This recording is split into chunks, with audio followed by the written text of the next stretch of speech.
जैसा कि आप जानते हैं कि पहले जीएनसीटीडी अमेंडमेंट का जो ऑर्डिनेंस आया था और अब जो जीएनसीटीडी एक्ट के अमेंडमेंट का बिल संसद ने पास किया है, उसने दिल्ली में एक national capital civil services authority बनाई है। पिछले कई महीनों से ये national capital civil services authority की मीटिंग नहीं हो पा रही थी। कई प्रकार के गतिरोध आ रहे थे अफसरशाही के बीच में, सरकार के बीच में, जिससे ये मीटिंग नहीं हो पा रही थी। लेकिन दिल्ली सरकार ने ये फैसला लिया है। ये फैसला हमने इसलिए लिया है क्योंकि हम संविधान का सम्मान करते हैं और क्योंकि इस बिल को अभी संसद ने पास किया है। जब तक ये बिल कानून है, इस कानून का हम सम्मान करेंगे और जल्द से जल्द नेशनल सिविल सर्विसेज अथॉरिटी की बैठक हो सके, उसके लिए दिल्ली सरकार ने फैसला लिया है। फैसला लिया है कि किस प्रकार दिल्ली के सभी विभागों में दिल्ली की जो जीएनसीटीडी के सारे डिपार्टमेंट्स हैं उसमें और नेशनल सिविल सर्विसेज अथॉरिटी में समन्वय कैसे बन पाए, उसके लिए आज सर्विसेज मिनिस्टर और विजिलेंस मिनिस्टर होने के नाते मैंने एक ऑर्डर जारी किया है और अब हम ये उम्मीद करते हैं कि रेगुलर बेसिस पर नेशनल सिविल सर्विसेज अथॉरिटी की मीटिंग होगी। हमने इस कानून को सुप्रीम कोर्ट में चैलेंज किया है, लेकिन जब तक ये कानून है, जब तक ये सर्विसेज एक्ट हमारे देश का कानून है, हम इस कानून का सम्मान करेंगे। हम इस कानून का सम्मान इसलिए भी करेंगे क्योंकि हम चाहते हैं कि दिल्ली वालों का कोई भी काम ना रुके और दिल्ली वालों के काम होते रहें। इसके लिए जरूरी है कि नेशनल सिविल सर्विसेज अथॉरिटी की बैठक हो और सभी विभागों में और अथॉरिटी में एक समन्वय बना रहे।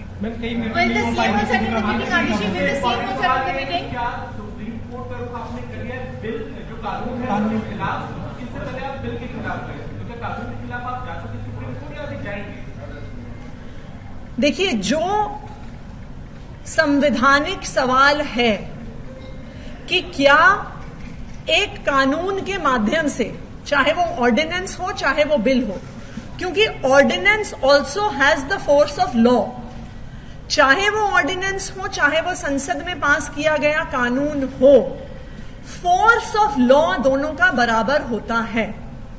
तो जो संवैधानिक सवाल चीफ जस्टिस ऑफ इंडिया ने उठाया था कि क्या संसद एक कानून के माध्यम से संविधान बदल सकता है, एक चुनी हुई सरकार की ताकत ले सकता है, जो केस सीजीआई ने कॉन्स्टिट्यूशन बेंच को भेजा था, वो संवैधानिक सवाल उतना ही वैलिड है चाहे वो ऑर्डिनेंस है चाहे वो बिल है।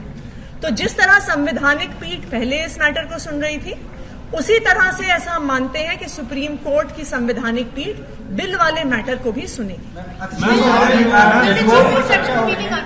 बिल्कुल, चीफ मिनिस्टर मीटिंग बिल्कुल अटेंड करेंगे क्योंकि अरविंद केजरीवाल की सरकार का दिल्ली के लोगों के प्रति ये वादा है कि हम दिल्ली वालों के काम नहीं रुकने देंगे, दिल्ली वालों के काम होते रहे।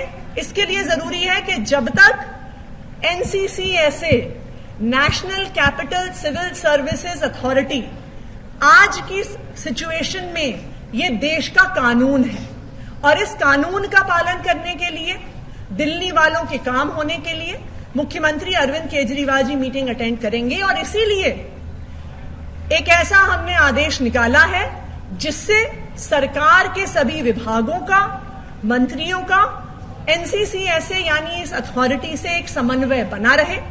समन्वय बना रहेगा तो अथॉरिटी की मीटिंग भी होती रहेगी, समन्वय बना रहेगा तो दिल्ली वालों के काम भी होते रहेंगे।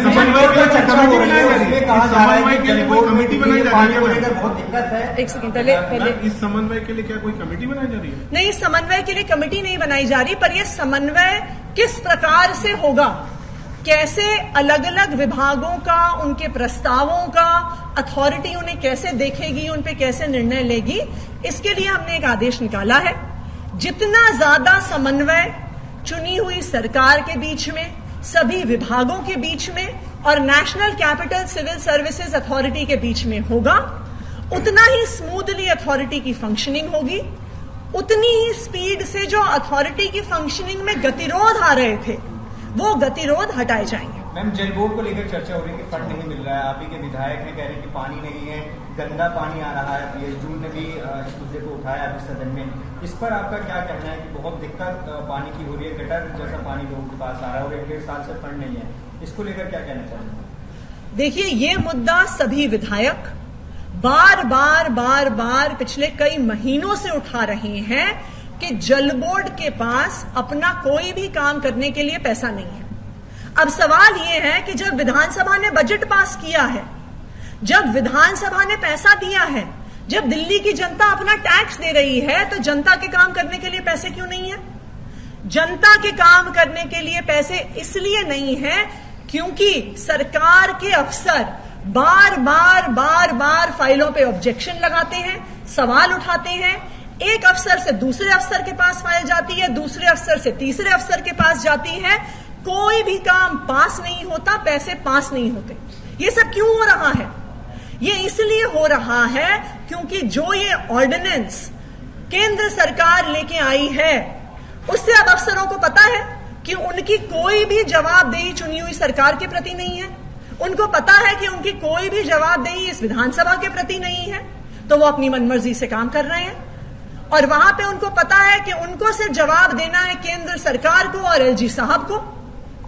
यही कारण है कि जो दिल्ली सर्विसेज बिल है, ये संविधान के खिलाफ है, लोकतंत्र के खिलाफ है, क्योंकि ये अफसरशाही की जवाबदेही चुनी हुई सरकार के प्रति खत्म करता है। और ये अफसरशाही की जवाबदेही दिल्ली की जनता के प्रति खत्म करता है, क्योंकि उन्हें किसी को जवाब ही नहीं देना। तो आज जो जल बोर्ड में क्राइसिस आ रहा है, दिल्ली के विधायकों ने तो अपना कर्तव्य पूरा कर दिया। उन्होंने तो इस विधानसभा में हजारों करोड़ का बजट दिल्ली जल बोर्ड को दे दिया, लेकिन क्योंकि अफसरशाही को लगता है कि वो जनता के प्रति जवाबदेह नहीं है, वो जनता के प्रतिनिधियों के प्रति जवाबदेह नहीं है, वो चुनी हुई सरकार के प्रति जवाबदेह नहीं है, वो इस पैसे को खर्च नहीं होने दे रहे हैं।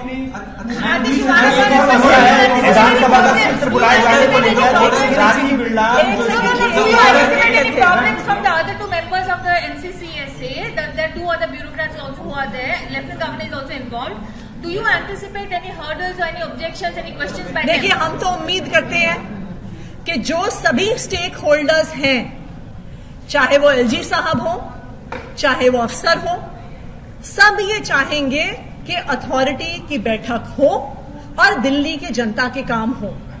दिल्ली की चुनी हुई सरकार चाहती है कि जीएनसीटीडी के सारे विभागों का समन्वय एनसीसीएसए यानी नेशनल सिविल सर्विसेज अथॉरिटी के साथ बना रहे, और हम ये उम्मीद करते हैं कि इस समन्वय में दिल्ली के सारे अफसर एवं एलजी साहब हमें सहयोग देंगे।